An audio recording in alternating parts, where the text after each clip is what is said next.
Student time நிகழ்ச்சிக்கு உங்களை அன்புடன் வரவேற்கிறோம். இப்பொழுதும் ஒரு பாடலை பாடி ஆண்டவருடைய நாமத்தை உயர்த்துவோமா? என் முழு உள்ளம் இயேசுவை பாடும் என்றென்றும் ஸ்தோத்திரிக்கும் என்ற பாடலை ஒன்றாக இணைந்து பாடுவோமா?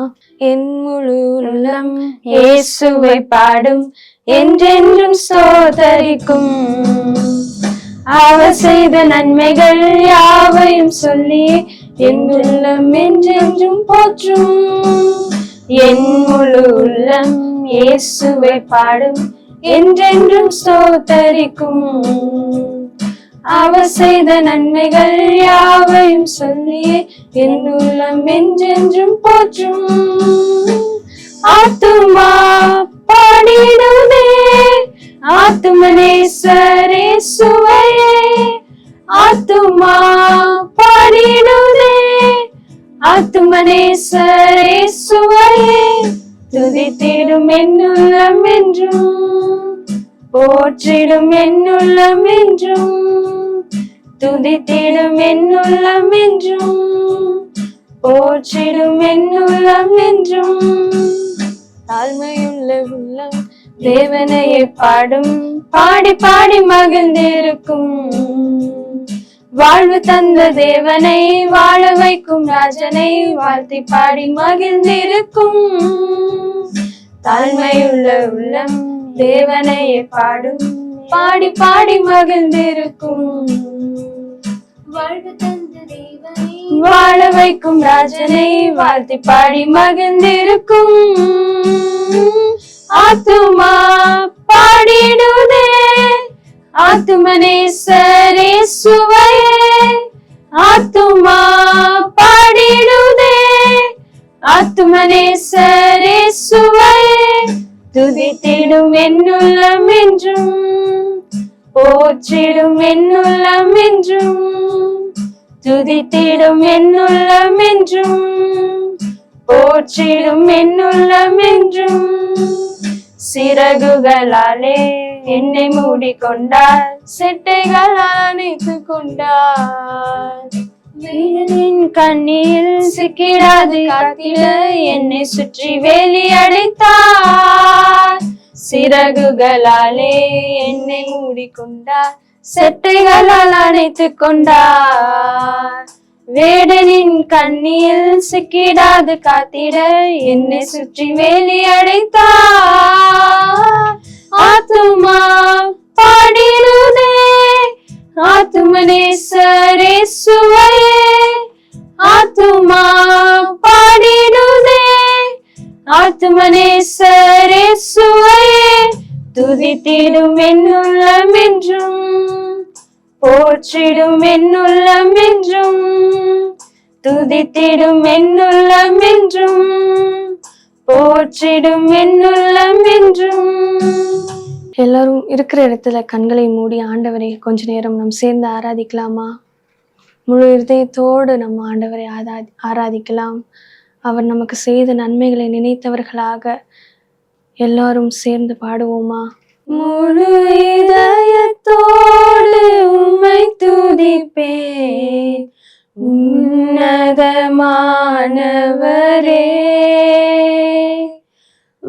அதிசயங்கள் எல்லாம் எடுத்துரைப்பேன் அதிசயமானவரே.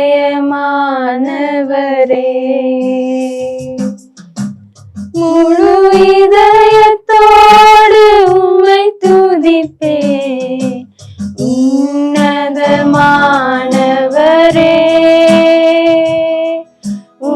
அதிசயங்கள் எல்லாம் எடுத்துரைப்பேன் அதிசயமானவரே.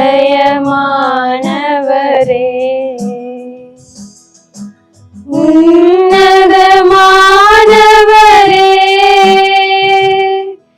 என் உறைவிடம் நீதானே,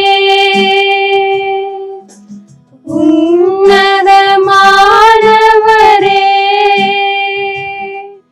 என் உறைவிடம் நீதானே, உயர்த்துகிறோம் வாழ்த்துகிறோம் வணங்குகிறோம் உம்மை போற்றுகிறோம், உயர்த்துகிறோம், உம்மை வாழ்த்துகிறோம், வணங்குகிறோம், உம்மை போற்றுகிறோம். நாடி தேடி வரும் மனிதர்களை தகப்பன் கைவிடுவதே இல்லை. நாடி தேடி வரும் மனிதர்களை தகப்பன் கைவிடுவதே இல்லை. ஒருபோதும் கைவிடுவதே இல்லை. ஒருபோதும் கைவிடுவதே இல்லை. உன்னதமானவரே, என் உறைவிடம் நீதானே. உன்னதமானவரே,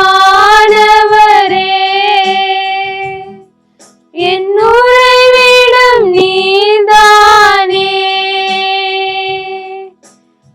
உயர்த்துகிறோம், உம்மை வாழ்த்துகிறோம், வணங்குகிறோம், உம்மை போற்றுகிறோம். உயர்த்துகிறோம், உம்மை வாழ்த்துகிறோம், வணங்குகிறோம், உம்மை போற்றுகிறோம். முழு இதயத்தோடு உம்மை துதிப்பேன், உன்னதமானவரே. உம் அதிசயங்கள் எல்லாம் எடுத்துரைப்பேன், அதிசயமானவரே.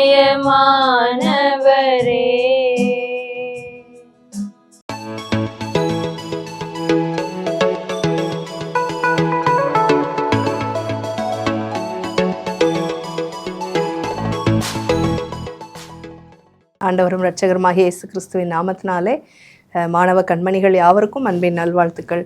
தொடர்ந்து இந்த ஸ்டூடெண்ட்ஸ் டைம் ப்ரோக்ராம் நீங்கள் பார்த்துட்டு வரீங்கன்னு சொல்லி அக்கா நம்புகிறேன். நிச்சயமாகவே உங்களுக்கு இந்த ப்ரோக்ராம் யூஸ்ஃபுல்லாக இருக்கும். நிறைய தேவ பிள்ளைகள் உங்களுக்கு டிப்ஸ் எல்லாம் கொடுத்துட்டே இருக்கிறாங்க.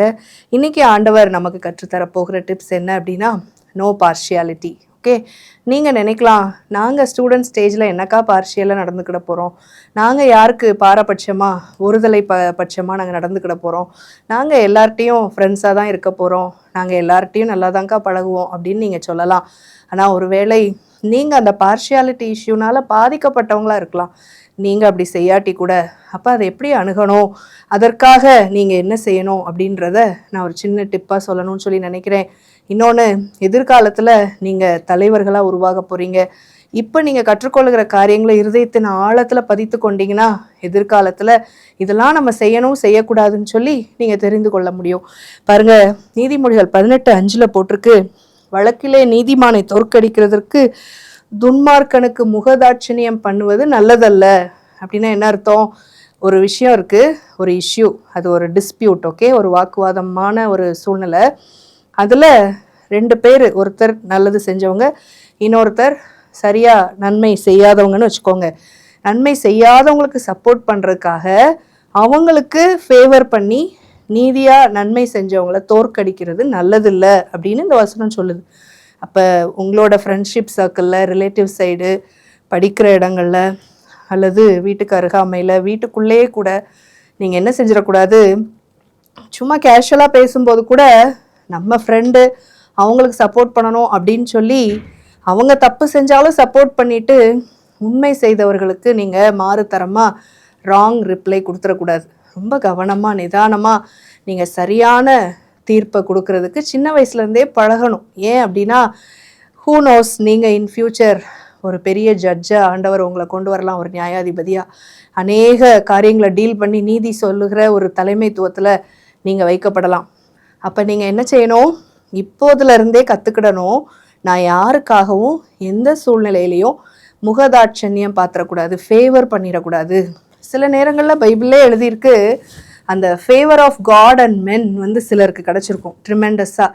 அது அனுகூலமாக நன்மையான காரியத்துக்கு கிடச்சிருக்கும். நம்ம அதை கணக்கில் எடுத்துக்கொண்டு தவறான காரியத்துக்கு துணை போயிடக்கூடாது. எப்போவுமே நீங்கள் ஒரு விஷயத்தை ஜட்ஜ் பண்ணுறதுக்கு முன்னாடி பார்ஷியலாக ராங் சைடில் சரின்னு சொல்லிடக்கூடாது.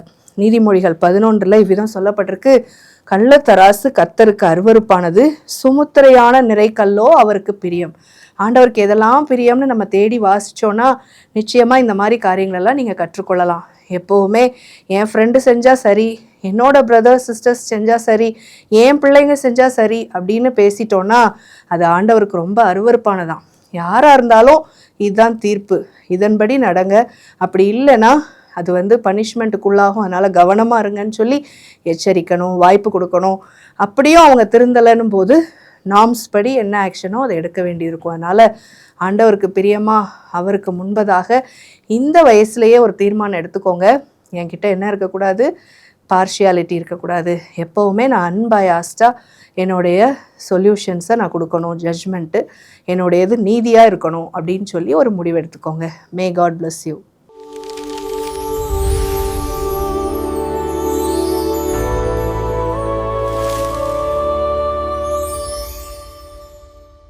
அன்பான மாணவர்களே, இந்த ஸ்டூடெண்ட் டைம் நிகழ்ச்சி மூலம் மறுபடியும் உங்களை நாங்கள் சந்திக்கிறதுல ரொம்பவே சந்தோஷப்படுறோம். இன்றைக்கு ஒரு சின்ன வேதாகம சத்தியத்தை நம்ம தியானிக்க போகிறோம்.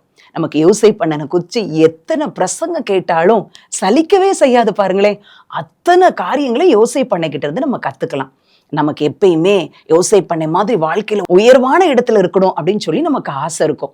நம்ம எப்படி ஸ்கூல் டேஸ்ல நினைப்போம், நான் +2 முடிச்ச உடனே நிறைய மார்க்கோட சூப்பரான ஒரு காலேஜ்ல இடம் கிடைக்கணும், அடுத்த அந்த ஃபைனல் இயர்ல கேம்பஸ் இன்டர்வியூல நான் செலக்ட் ஆகணும், ஒரு நல்ல கம்பெனில எனக்கு வேலை கிடைக்கணும், அங்கிருந்து என்ன ஒரு வெளிநாட்டுக்கு அனுப்பணும், அங்கிருந்து அடுத்து நான் யுஎஸ்ஏக்கு போகணும், அடுத்து அங்க நல்ல வேலை பார்த்து அங்கேயே எனக்கு குடியுரிமை எல்லாம் கிடைச்சி அங்கேயே செட்டில் ஆயிரணும், யுஎஸ்ஏ போகணும் அல்லது யூகே போகணும். இதுதான் நம்முடைய எண்ணமா இருக்கும். டக்கு டக்கு டக்குன்னு எல்லாமே நடக்கணும், இது முடியணும், இங்க நடக்கணும், இது நடந்தவன இது நடக்கணும். எப்பயுமே நமக்கு ஆசை அப்படிதான். எல்லாமே உடனுக்குடனே நடந்துட்டா எவ்வளவு சந்தோஷமா இருக்கும், என் வாழ்க்கையில உயர்வுல நான் சீக்கிரத்துல வந்துருவேனே அப்படின்னு சொல்லி யோசிக்கிறோம். அது தப்பெல்லாம் ஒண்ணும் இல்லை. ஆனா பைபிள் அப்படி சொல்லல. பைபிள் என்ன சொல்லுது தெரியுமா? அவர் உங்களை ஏற்ற காலத்துல உயர்த்துற வரைக்கும் அவருடைய பலத்த கரத்துக்குள்ள அடங்கிருங்க அப்படின்னு சொல்லி வேதாகமம் சொல்லுது. அப்படின்னா என்ன அர்த்தம்? ஆண்டவர் உயரத்துக்கு உன்னுடைய வாழ்க்கையை கொண்டு போறதுக்கு ஏற்ற காலம், ஒரு குறிப்பிட்ட டைம் ஒண்ணு வச்சிருக்கிறாங்களாம். அந்த டைம் நமக்கு தெரியாது, ஆனா ஆண்டவருக்கு தெரியும். அந்த குறிப்பிட்ட காலம் வரைக்கும் அவருடைய பலத்த கரத்துக்குள் அடங்கி இருக்க வேண்டுமா. ஓகே, யோசேப்பு அண்ணனை எவ்வளவு அழகா ஆண்டவர் உயர்த்தினாங்க. அது வரைக்கும் ஆண்டவருடைய கரத்துல அடங்கி இருந்தாங்கல்ல, அவங்கள ஆண்டவர் எடுத்த உடனே ஒரு பெரிய உயர்வுக்கு கொண்டு வந்துட்டாங்களா? இல்ல, சொன்னோம் அடங்கி இருந்தாங்கன்னு சொன்னோம்ல. அதே மாதிரிதான் எப்பயுமே ஆண்டவர் உன்னை உயரமான ஒரு இடத்துக்கு கொண்டு போனா குட்டி குட்டியா சின்ன சின்ன டெஸ்ட் வச்சு பார்ப்பாங்க. நம்ம ஸ்கூல்ல சேர்ந்தா கூட என்ன செய்வாங்க, ஃபர்ஸ்ட் மிட்டம் வைப்பாங்க, அடுத்து குவார்டர்லி, அடுத்து செகண்ட் மிட்டம், அடுத்து ஹாஃப் இயர்லி, அடுத்து தேர்ட் மிட்டம். அப்புறம் தான் நம்ம ஆனுவல் எக்ஸாமே எழுத முடியும். எக்ஸாமே இல்லாம அடுத்த கிளாஸ்க்கு யாராவது போக முடியுமா? அப்படி ஏதாவது ஒரு சிஸ்டம் இருந்தா நல்லா இருக்குமே அப்படின்னு சொல்லிலாம் நான் நினைச்சிருக்கிறேன் பார். ஆனா அந்த சிஸ்டம்லாம் கிடையாது. அக்காக்கெல்லாம் இங்கிலீஷ் பரீட்சை, மேக்ஸ் பரீட்சை அப்படின்னாலே ஐயோ ஏண்டா இப்படி வருது இந்த பரீட்சை, இதெல்லாம் இல்லாம இருந்தா நான் நல்லா இருக்குமே அப்படின்னு சொல்லி நினைச்சிருக்கிறேன். ஆனா ஏசப்பா எல்லா பரீட்சையிலும் வெற்றி பெற செஞ்சு அடுத்தடுத்து அவருடைய சித்தத்தின்படி படிக்கக்கூடிய காரியங்கள் எல்லாம் படிக்க உதவி செஞ்சாங்க. ஓகே, குட்டி டெஸ்ட் இருக்குது அப்படின்னு சொல்லி நம்ம பார்த்தோம். யோசேப்பனுடைய வாழ்க்கையில ஆண்டவர் சின்ன சின்ன டெஸ்டா வைக்கிறாங்க. ஆதியாகமம் 37ஆம் அதிகாரத்துல இருந்து யோசேப்பண்ணனை குறிச்சு தான் போடப்பட்டிருக்குது. ஃபர்ஸ்ட் அவங்களுக்கு வச்ச ஃபர்ஸ்ட் மிட்டம் டெஸ்ட் என்ன தெரியுமா? பெற்றோருக்கு கீழ்ப்படுகிறானான்னு ஆண்டவர் பார்த்தாங்க. அப்பா சொல்றாங்க, அண்ணெல்லாம் ஆடு மேய்ச்சிட்டு இருக்கிறாங்கப்பா, அங்க போய் அண்ணனுக்கெல்லாம் இந்த திங்ஸ் எல்லாம் கொண்டு போய் கொடுக்குறியா அப்படின்னு கேட்ட உடனே 37ஆம் அதிகாரத்துல இருக்குது, உடனே போறேன்ப்பா அப்படின்னு சொல்லிட்டு போறாங்க. ஃபர்ஸ்ட் மிட்டம் டெஸ்ட்ல பாஸ் பண்ணிட்டாங்க. அடுத்து ஆண்டவர் ஒரு டெஸ்ட் வைக்கிறாங்க. கூட பிறந்த எல்லாருமே துன்மார்க்கத்துக்கு துணை போறவங்களா இருக்கிறாங்களே, இந்த யோசேப்பும் அண்ணன்மார் கூட சேர்ந்து துன்மார்க்கத்துக்கு துணை போறானா அல்லது தனித்துவம் உள்ளவனா ஆண்டவருக்கு பயந்து வாழ்றானா அப்படின்னு சொல்லி அடுத்த டெஸ்ட்லயும் யோசேப்பு பாஸ் பண்ணிட்டாங்க. அடுத்த டெஸ்ட்லயும் எப்படி அவங்க பாஸ் பண்ணாங்கன்னா, கூட பிறந்த அண்ணன்மாரெல்லாம் துன்மார்க்கமா இருக்கிறாங்க, அவங்க செய்யற காரியத்தை அப்பா கிட்ட கொண்டு வந்து சொல்றாங்க. துன்மார்க்கத்துக்கு துணை போகாத ஒரு யோசேப்பு. பண்ணனை பார்க்கும் பொழுது அடுத்த ஒரு டெஸ்ட் வருது. பாவத்தை குறித்து அவனோட மனநிலை எப்படி இருக்குது அப்படின்னு சொல்லி பார்க்கறதுக்காக எகிப்தில் அந்த போத்திபாரனுடைய வீட்டில் எப்பா பரலோகமே அப்படியே ஆர்வமா பார்க்குது, யோசேப்பு என்ன செய்ய போறான் அப்படின்னு சொல்லிட்டு. யாருமே இல்லை அன்னைக்கு வீட்டில், போத்திபாரும் வெளியே போயிருந்தாரு. காரியம் என்னமா நடக்க போகுது, ஒரு கஷ்டமான டெஸ்டா இருக்குதே அப்படின்னு சொல்லி ஏஞ்சல்ஸ்லாம் ரொம்ப அப்படியே த்ரில்லிங்கோட எகிப்துல இருக்கிற போத்திபார் வீட்டை பார்த்திருப்பாங்கன்னு நான் கற்பனை பண்றேன். பார்த்தா யோசேப்பு என்ன செஞ்சாங்க, அப்பா பாவத்தை குறிச்சு அவரோட மனநிலை ரொம்ப சூப்பர், பரிசுத்தத்தை குறிச்சு பயங்கர வாஞ்சி உள்ளவரா இருந்தார். டிஷர்ட் போனா கூட பரவாயில்லன்னு ஒரே ஓட்ட பிடிக்கிறாரு பாருங்க. பரலோகத்துல பார்த்த ஏஞ்சல்ஸ் எல்லாம் ஒரு குதி குதிச்சு அப்படியே கிளாப் பண்ணிருப்பாங்க. வாவ் ஜோசப் நீ சக்சஸ், சாதாரண ஃபர்ஸ்ட் கிளாஸ்ல கூட பாஸ் பண்ணல, டிஸ்டிங்ஷன்ல பாஸ் பண்ணிட்டு ஒரு சல்யூட் அடிச்சிருப்பாங்க பாரு.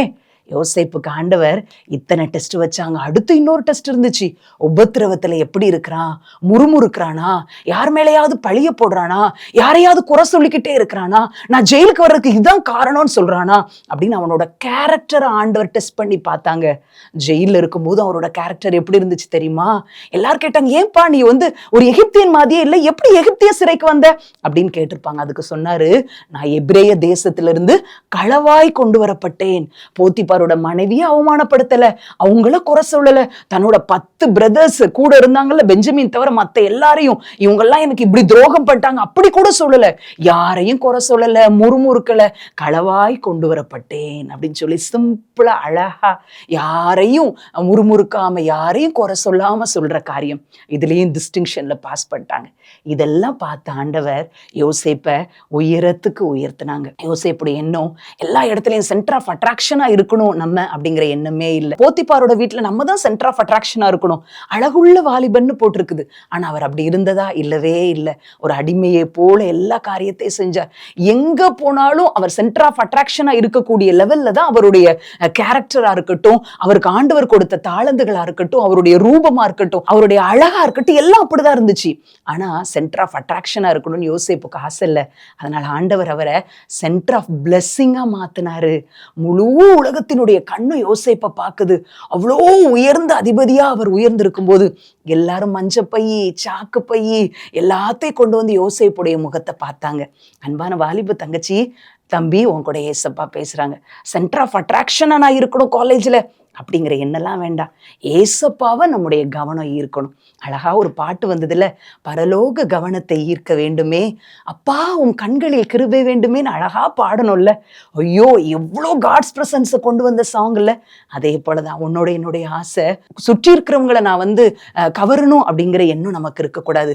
நம்முடைய காரியம் பரலோகத்தை கவரக்கூடியதா இருந்துச்சு அப்படின்னு சொன்னா நிச்சயமா சொல்றேன், ஆண்டவர் உன்னை மென்மேலும் ஆசீர்வதிப்பார். இன்னைக்கு நீ உன்னை வச்ச ஒரு சின்ன டெஸ்ட்ல கூட நீ இருந்துட்டு இருக்கலாம். ஏசப்பா உன்னை உயர்த்துறதுக்காக தான் அந்த டெஸ்டினுடைய பாதையில இந்த நாள்ல உன்னை வைக்கலாம். ஏன் எனக்கு இந்த பாடு, ஏன் இந்த கஷ்டம், ஏன் இந்த ஸ்ட்ரகிள், ஏன் இந்த தோல்வி அப்படின்னு நீ கேட்குறியா? இன்னைக்கு ஏசப்பா அக்கா மூலம் உன்கிட்ட பேசுறாங்க. இது நான் உனக்கு வைக்கிற ஒரு டெஸ்ட். உன் வாழ்க்கையை உயர்த்துறதுக்கு, உன் கேரக்டரை பொண்ணா விளங்க செய்யறதுக்கு, ஒன்னு நான் பயன்படுத்துறதுக்கு நான் வைக்கிற டெஸ்ட். நீ இதுல பாஸ் பண்ணிருவியா அப்படின்னு சொல்லி ஆண்டவர் கேட்கிறாங்க. பாஸ் பண்ணுனா என்ன செய்யணும்? தேவனை நோக்கி பார்க்கணும். அவரோடு இருக்கிற ஐக்கியம் இருந்துச்சுன்னா எந்தவித எக்ஸாம்லையும் நம்ம பாஸ் பண்ணி தேவன் வைக்கிற உயர்வுக்குள்ள வரலாம். ஒரு நிமிடம் கண்ணை மூடி ஆண்டவரை நோக்கி பார்த்துடலாமா? ஏற்ற காலத்தில் அவர் உங்களை உயர்த்தும்படிக்கு அவருடைய பலத்த கரத்திற்குள் அடங்கி இருங்கள் என்று சொன்ன அன்பின் பிதாவே, அன்பான மாணவ செல்வங்களோடு சேர்ந்து உடைய முகத்தை நோக்கி நான் பார்க்கிறேன். எங்க வாழ்க்கையில உடனே உயர்வு வந்துட்டா, கஷ்டம் இல்லாமல் காரியமெல்லாம் கைகூடி வந்துட்டா நல்லா இருக்குமேங்கிற எண்ணம் எங்க உள்ளத்துல இருக்குதுப்பா. ஆனா உங்க சித்தம், உங்க விருப்பம் படிப்படியாய் எங்களை உருமாற்றி நீங்க கொடுக்கிற அந்த உயர்வு மாத்திரம்தான் எங்களுக்கு ஆசீர்வாதமா இருக்க முடியும்னு சொல்லி யோசேப்பினுடைய வாழ்க்கையிலிருந்து நாங்க கற்றுக்கொண்டோம். இந்த நேரத்துல யாரெல்லாம் ஆண்டவரே நீங்க டெஸ்ட் வைக்கிற ஒரு பீரியட்ல நான் இருக்கிறேன்னா, என்ன உங்களுடைய சமூகத்துல ஒப்பு கொடுக்குறாங்களோ அவங்களுடைய வாழ்க்கையை கர்த்தர் பொறுப்பெடுத்துக் கொள்வீராக. யோசேப்பை உயர்த்தின ஆண்டவரே இந்த வார்த்தையை கேட்டுக்கொண்டிருக்கிற ஒவ்வொரு சகோதர சகோதரியும் கர்த்தர் உயர்த்துவீராக. அவர்களை சென்டர் ஆஃப் பிளெஸிங்கா வைப்பீங்களாக. அநேகருக்கு ஆசீர்வாதத்தின் பாத்திரங்களாய், அநேகருக்கு ஆசீர்வாதத்தின் வாய்க்காலாய் அவர்கள் இருக்கட்டும்னு சொல்லி மனதார வாழ்த்தி ஆசீர்வதிக்கிறேன். படிக்கிற காரியத்துல, வேலை செய்கிற காரியத்துல குடும்பத்துல எப்படி யோசேப்பு காரிய சித்தி உள்ளவரா இருந்தாரோ, எல்லாருடைய கண்களுக்கு தயவு கிடைச்சதோ, அப்படிப்பட்ட தயவு பிள்ளைகளுக்கு கிடைக்கட்டும்னு இயேசுவின் நாமத்தினால வாழ்த்துகிறேன். அப்படியே நீ செய்ய போறதற்காக ஸ்தோத்திரம். இயேசுவின் மூலம் ஜெபிக்கிறேன் நல்ல பிதாவே. ஆமேன், ஆமேன்.